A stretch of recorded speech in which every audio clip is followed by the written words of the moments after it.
Hello, welcome to this Checkmate in 2 chess puzzle. This one was created by W A Shinkman in 1877. Black just has the king, the bishop in the corner, 2 pawns. White has the king, queen, pair of bishops, pair of rooks, pair of knights and the pawn. It's White's turn. Can you see the checkmate in 2? If you check the king with the queen by moving it to g8, the king can move to f2, and then try to check with the rook, but the king still has the ability to block with the bishop. And then you can take the bishop to get a checkmate in 3, but not a checkmate in 2. You can get another checkmate in 3 by moving the rook to e1. The king can move to f2. You can then check with the rook. King moves. Then you can do a reveal check to checkmate in 3 with the queen, but not 2.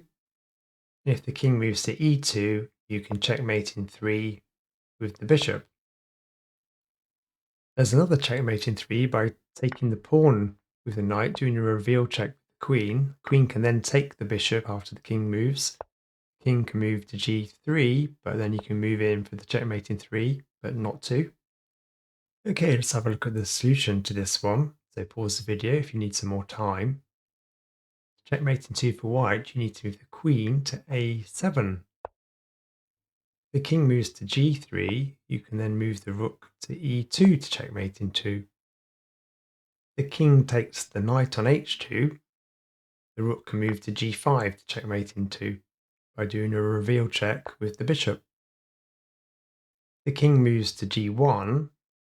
The rook can move to d2 to do a reveal checkmate in 2 by the queen. And finally, if the king moves to f2, you can move the rook to g4 to do a reveal checkmate in 2 with the queen.